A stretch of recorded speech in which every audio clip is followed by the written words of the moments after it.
Hello everyone, and this is BioPhoenix here, and we're back again talking about more games that I wish got fan translated, part 11.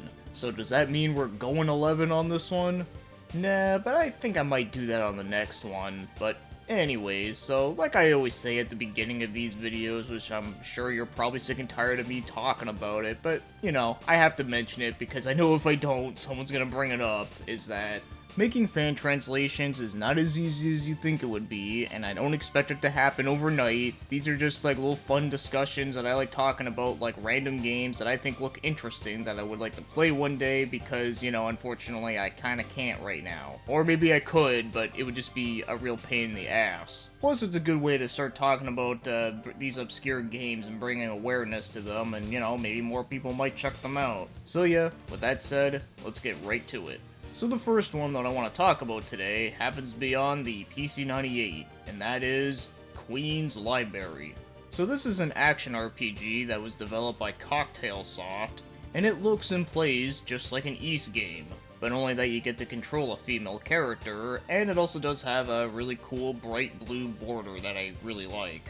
It's really hard to find a lot of info on this game because there's really no, like, dedicated website that has, like, a complete rundown on it. Not even Moby Games has one up on it yet. But as I say, like, all the frickin' time about PC98 games, I just love the way it looks. Also, the game's soundtrack is really cool sounding. In fact, I was actually surprised that the soundtrack was even up on YouTube at all. So if you've always wanted to play as a female character within a classic Ys-style gameplay, then, well, this would be the game. And the only other one I can think of is maybe White Diamond on PS1, which I talked about in like a way earlier episode, but yeah, still, I think this one looks pretty cool.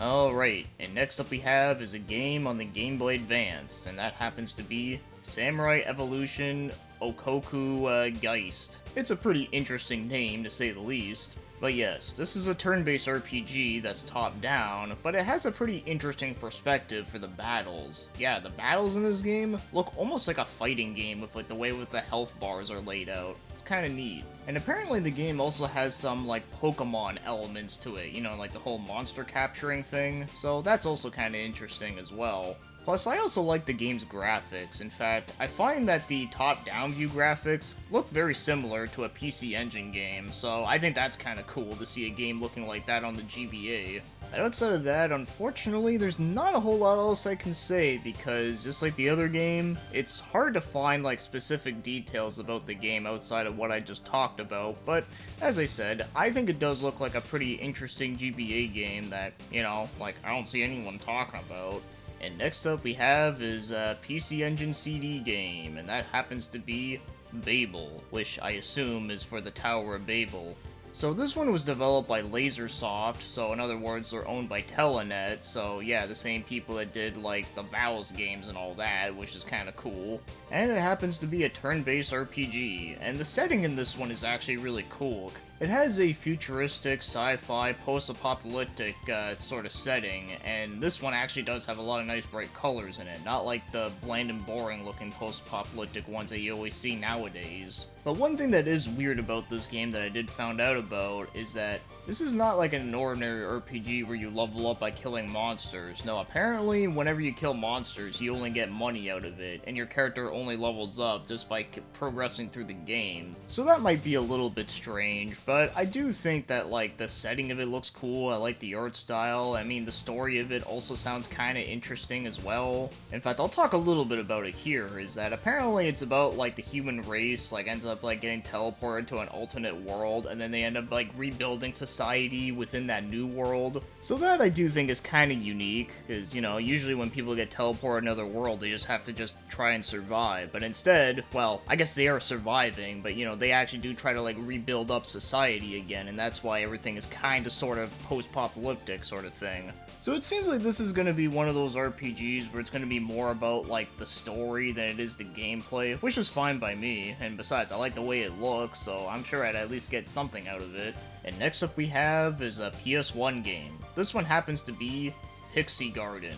Yeah, look at that box art. That's just really cool looking. In fact, I actually saw this box art randomly, and I had a hard time trying to read, like, the font of it, so it took me a while to try to track it down, but eventually I found it. And I can say that what I discovered here is something that I was not expecting it to be. So it's like a raising simulator, kind of similar to games like Princess Maker and like the early Digimon games. I think it was Digimon World 1 was the one that was kind of like a raising sim, sort of. So yeah, it's like one of those, and the thing about this one is that it's all about raising like fairies from different elements. So you're just gonna help them grow and gain EXP, and then they can like transform, and then you can do like other missions and such. So yeah, it's kind of one of those sort of games. Now, I will be honest, usually these types of games are kind of hit and miss for me, or at least they're ones that I really have to be in the right mood for, because, you know, there's not a whole lot of like action involved with it, but I actually thought like this one does look kind of neat. You know, I like the way it looks, and you know, it has like a really interesting vibe going on. So yeah, like I said, I think this is one that I can definitely see some people really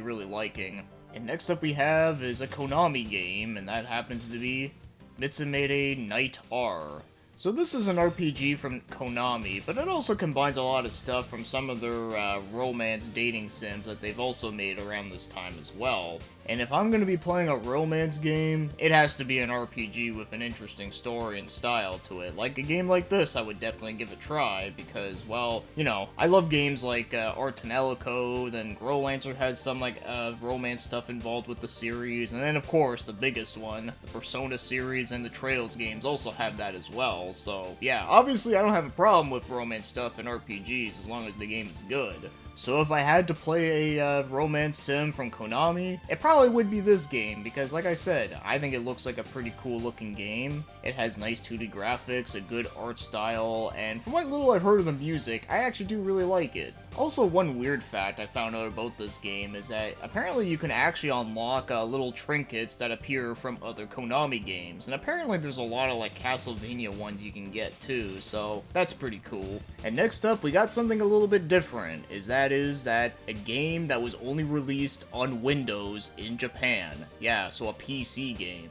Not something I've talked about in a while in one of these videos, and this one happens to be Brutish Mine. So this is a turn-based RPG that has like a futuristic setting, and I find that the main characters in these games kind of remind me of Final Fantasy VII. Like, just look at them. Like, yeah, like, you can definitely tell that they look like Cloud, Tifa, and Aerith. And I have to say, the graphics in this one are actually really cool looking for the year 2000. In fact, it kind of looks like a Dreamcast game, and the more I thought about it, I was like, you know, if the Dreamcast was able to last a little bit longer, I can see this game being ported to that. And another interesting fact that I found out about this game is that apparently there was going to be a fan translation in the works, and they actually did get a beta patch out, but it only translates like the very beginning part and some menus, so unfortunately it never got finished. So I guess you could say that at least there were some interest of people wanting to take a look at this game, and maybe one day someone else out there might be able to finish it all. I mean, if people out there were willing to translate the game Midgard, which was also an RPG only on Windows, which is also very obscure, I'm sure this one might happen eventually, but yeah, I just think it's just a pretty intriguing looking Final Fantasy VII sort of game. And next up we have a PC-98 and Sega Saturn game, and that happens to be Iu Shigen Gal Act of Heroism. Yeah, I'm sure I fucked up that title, but yeah, so like I said, this is a game that is on both PC-98 and Sega Saturn, and I can say I'd be cool with either one because I think both of them look really nice graphically. So this happens to be a group of macho girls that just happen to save the world, you know, that kind of thing. But the thing that makes this game really interesting that I found out about is that this game is sort of an early open world game. Of course, it's not like full-fledged 3D or anything, but it has like a bit of open world elements where that not only is like the map like really huge, but also you can progress through the game in any way you want. Like, you can do any mission in any order, so yeah, like it kind of has like a non-linear like feeling to it, and you can do like many other like side quests and everything. So I thought that was a pretty cool surprise, because when I looked at this game, I was kind of expecting it to just be like, you know, like a dungeon crawling RPG, which I guess it kind of is, but the fact that it has like the way that you can progress in any way you want, it's kind of fascinating. And I can't recall like many games having like this sort of aspect to it that came out around when this game came out, which was 1994. Well, at least that's the PC-98 version. The Sega Saturn version came out in 1998, believe it or not. So this is a cool surprise, and I also just like being able to find games that are on both the PC-98 and the Saturn. There's quite a few of them, but of course one of the ones that pops in my mind first was Gunblaze.